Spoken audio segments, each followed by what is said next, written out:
Shalom adik-adik semua, selamat pagi semuanya. Apa kabarnya? Ya puji Tuhan sehat. Nah pada hari ini kita mau bernyanyi pujian sebelum kita mendengarkan firman Tuhan. Kita mau bernyanyi bersama-sama adik-adik. Kita mau katakan lagu Yesus Ku Panggil. Kita bernyanyi bersama-sama ya.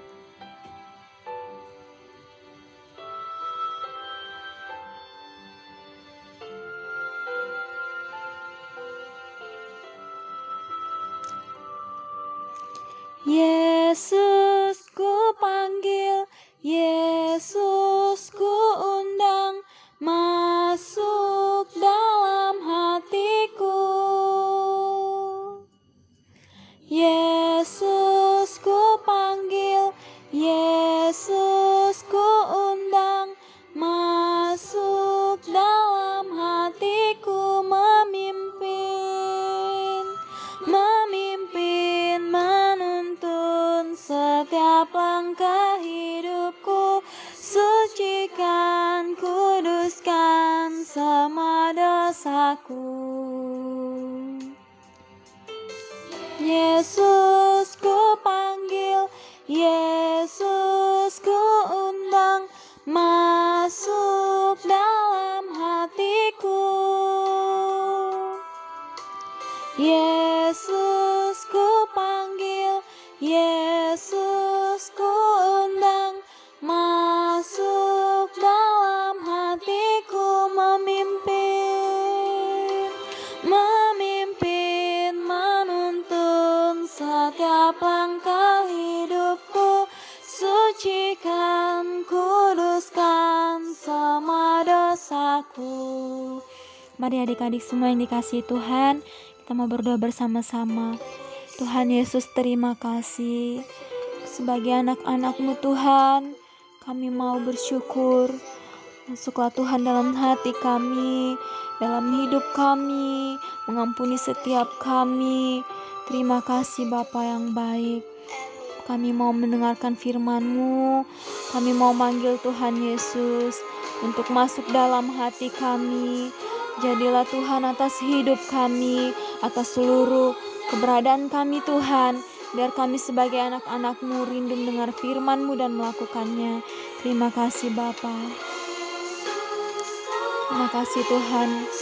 Berkati anak-anak-Mu yang mendengar, berkati juga Kak Iin yang menyampaikan firman-Mu. Inilah doa dan hidup kami Tuhan, memimpin kami.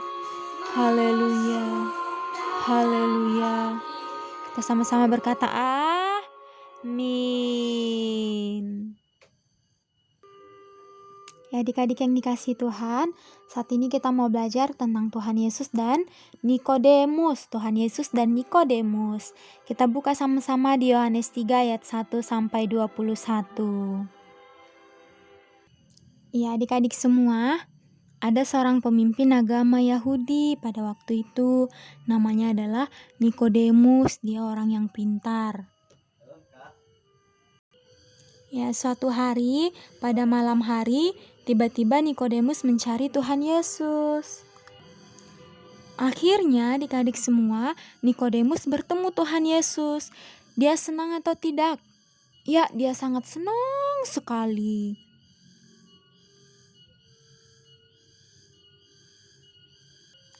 Nah, ketika dia bertemu Tuhan Yesus, Nikodemus berkata bahwa Tuhan Yesus adalah guru yang dikirim oleh Allah di surga. Yesus berkata, jika ingin melihat kerajaan Allah, maka orang itu harus dilahirkan kembali. Nah, Nikodemus menjadi bingung karena tidak mungkin orang masuk ke dalam perut ibunya lagi dan dilahirkan kembali. Bingung gak adik-adik? Kan gak mungkin dong kita udah besar masuk lagi ke perut mama kita, terus kita dilahirkan lagi kembali jadi dedek bayi kan? Nah, Tuhan Yesus berkata bahwa setiap orang dapat dilahirkan dari roh. Maksudnya gimana ya Kayen? Yesus berkata, roh itu seperti angin, tidak kelihatan, tapi ada suaranya dan dapat dirasakan. Nah, adik-adik semua, dulu kita pernah menjadi bayi, dilahirkan oleh mama kita. Sekarang kita punya roh yang baru dari Allah, yaitu Roh Kudus. Masih ingat firman Tuhan minggu lalu tentang 9 buah Roh Kudus? Nah, pertama tadi kita pernah dilahirkan oleh mama kita. Dan yang maksud Tuhan Yesus adalah kita harus lahir daripada Roh Kudus yang diberikan Allah kepada setiap kita, yaitu anak yang berdoa percaya kepada Tuhan Yesus. Itulah maksud Tuhan Yesus kelahiran kedua. Nah, percayalah bahwa Tuhan turun dari sorga, lalu datang ke dunia dan menjadi bayi manusia. Nah, adik-adik semua, percayalah bahwa Tuhan Yesus datang untuk menebus dosa kita, kemudian bangkit dan hidup kembali menjadi Raja. Karena itu, setiap orang yang percaya Tuhan Yesus harus dibaptis dan menerima Tuhan Yesus sebagai Tuhan dan Juru Selamatnya. Dan Tuhan Yesus akan memberikan Roh Kudus kepada setiap kita orang-orang percaya. Nah, orang yang baru lahir dari roh itu, dari Roh Kudus, akan disebut bayi baru atau orang baru dalam kerajaan sorga. Nah, adik-adik semua, kuncinya untuk kita masuk ke dalam kerajaan sorga, Tuhan Yesus katakan dilahirkan kembali. Artinya dilahirkan secara roh, yaitu ketika kita percaya dengan sungguh-sungguh kepada Tuhan Yesus sebagai Tuhan dan Juru Selamat kita, maka kita akan dilahirbarukan di dalam Roh Kudus. Tuhan Yesus akan senantiasa selalu memberikan kepada kita penyertaan Roh Kudus, dan Roh Kudus ada di dalam hati kita. Ya adik-adik ya, ketika kita percaya dengan sungguh-sungguh kepada Tuhan Yesus, Roh Kudus ada di dalam hati kita. Gimana kalau nggak percaya? Nah, kalau kita percaya sungguh-sungguh, Roh Kudus ada dalam hati kita. Dia akan menolong kita selalu. Dia akan menghibur kita saat kita sedih. Dia akan buat kita untuk bersemangat berdoa kepada Tuhan, untuk semangat beribadah kepada Tuhan, untuk semangat melakukan kebenaran firman Tuhan. Dan ada yang masih ingat 9 daripada buah Roh Kudus? Dan Roh Kudus juga akan memberikan kita kasih, memberikan kita sukacita, memberikan kita kedamaian, memberikan kita kebaikan, kesabaran, kelemah lembutan. Dan itu semuanya Roh Kudus yang berikan kepada kita. Siapa yang mau percaya kepada Tuhan Yesus dengan sungguh-sungguh?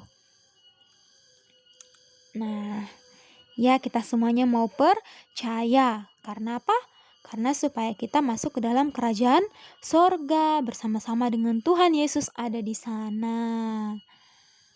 Ayat hafalannya, Yohanes 3 ayat 18. Barang siapa percaya kepadanya, ia tidak akan dihukum. Barang siapa percaya kepadanya, yaitu kepada Tuhan Yesus, ia tidak akan dihukum. Siapa yang katakan ini? Apakah Kak Yeni? Tidak, ini dikatakan oleh firman Tuhan di mana? Yohanes 3 ayat 18. Isinya apa adik-adik? Barang siapa percaya kepadanya, ia tidak akan dihukum. Ya, kita mau berdoa. Tuhan Yesus, terima kasih Tuhan telah memberikan kami anugerah untuk kami boleh percaya kepada Tuhan Yesus. Telah memberikan kami Roh Kudus untuk menolong kami selalu. Ketika kami percaya dengan sungguh-sungguh, Tuhan Yesus masuk ke dalam hati kami.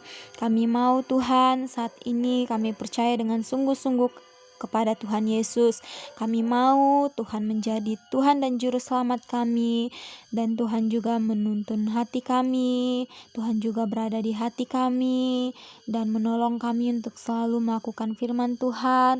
Menolong kami, menghibur kami saat sedih. Memberikan semangat untuk kami terus belajar.